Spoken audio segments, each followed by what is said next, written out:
Paxil, and Bacareta. Okay, share nyo naman yung mga pag-good vibes nyo kapag nai-stress kayo. Ano ba yung mga pag-good I want to use my hand, okay? Yeah, Together. however you do. Yung araw-araw, kasama ko kayo, pati pag nakita ko yung mga ngiti ng madalang people, di ba nawala yung lungkot, Gesundheit. We said Mm. in Germany. Mm. You eat already at home? Yes. yung parang You must try this chili. sa sitwasyon na yun, just Okay. find a way to find a solution sa nasa control mo na. Yung ano lang kaya mo kontrolin, yun lang gawin mo. Tama. Tama. Pag wala ka na magagawa, yung talagang ganyan na talaga yung action. Wala, at syempre, let it go. Ako, ano lang, Ha ha ha ha ha ha. Ha. Even the It's too busy pillow now. is so hard. even the pillow. Yung MC, yung paghinga, Hingang malalim, yes. malalim. Oo, tama yan. Hingang malalim tapos kain ng kanin. Ano ginawa niya? Huminga ng malalim, lumobo. Spicy? No? Okay.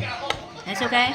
Pero kahit ano pa pong gawin yung pampatanggal ng stress, kaya-kaya niyo yun madlang people. Hinga-hinga lang tayo, malalagpasan natin yan. Eto naman, madlang people, Agpatulog ka lang tagarodan, tayawid na bigay gamit, agpumute tayo. yung balik Mm. Agpumute kayo ito na sa marunang pagawid, agmuturak ka tabak ko dito punto na. kananggalin sa... Ay, sa mga bumaba ang pamapenan, ay ilan ko sa third. Huh? Ay, Hey. Hey. Hey. What? They removed the pens. Ah no, they yeah. Okay. What is your problem Need to with see the... some pens, leather pencil. What you want to do with the I pencil? sell them in the street, they got it. I don't care. I'm a businessman. Mr. Rodel Lindayag, happy birthday po sa iyo. Happy birthday din kina Yeyan Escalona at Damag, Christian De Castro at Alyssa Gonzalez. Yes, happy birthday! Meron na kayang lucky player na mag-uwi ng makapal na bulsa. Alamin natin yan kay Pina Kuisbo, I love vegetables. Career. I have vegetables than meat. Alright, eat. What's up, mga people? It's not spicy, are you sure? Ah, I have something spicy now, but I don't know whether it was the chocolate now. Ang papremyo tumaraginting dito sa... The okra is not spicy, right? It's not spicy? Try if it's too hot, then you don't eat. Before you get problems, you know. Yeah, it's not spicy. When I was young, I was eating spicy thing every day, but now I can't anymore. How come you're eating spicy and how about your stomach? Does it hurt? When I was young, it was okay. We eat these things fresh when we eat at work, at home, and the more hot they are, the better it is. Because my working colleague of mine was from Hungary. They eat this like bread, you know. They eat sharp. Very hot. You should go to Korea, Tito. Korea has a lot of spicy food. And China also, in some regions, but I don't know where. You can make this, China is not clean.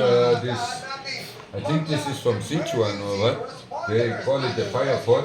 And then they prepare on your table, and then you see how many chili they put in. Oh, I said no. The thing is just red,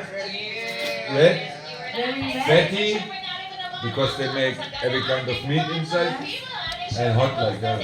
I think I couldn't eat now. And ang mga players, sugod na sa game, Arena! Let's go!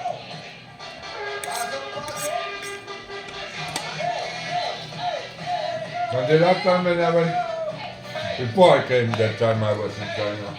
I was in a small restaurant up road and eating. You know, I couldn't read what it is, but one thing was looking like a plate of noodles and something a little bit meat and mushrooms. And then I said, okay, this.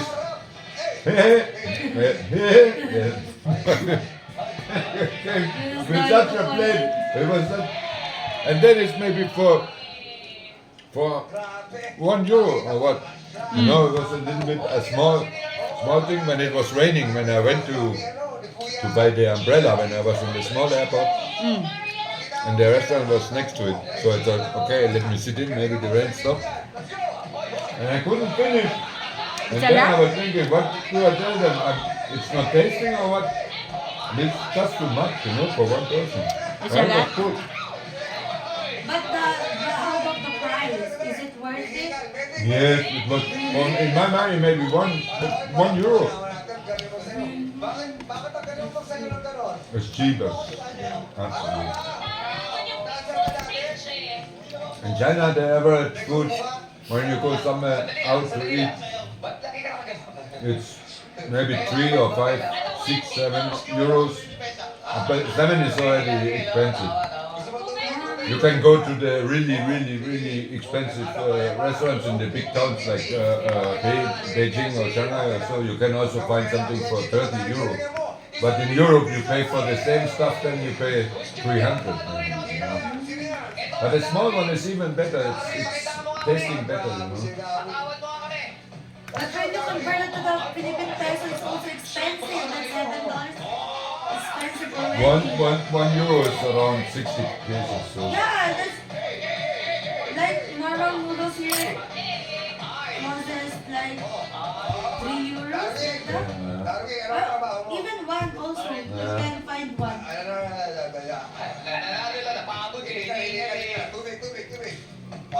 Ano trabaho mo, Darwin? Fire and rescue po, volunteer sa barangay po. Santo Niño. Fire And rescue volunteer po. Fire and rescue. Fire and rescue. Fire and rescue. Bago siya sumulong sa Makapasundo na garo doon na kami ng ulan ng bigat malpasmakan. Bakit ba ganito mo sayaw?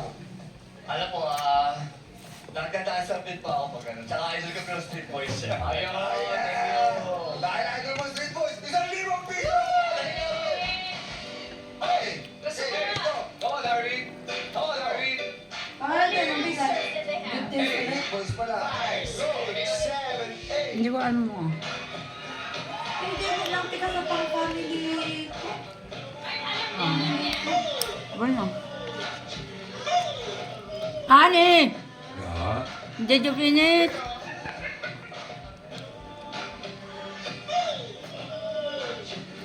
Sulok! Sulok!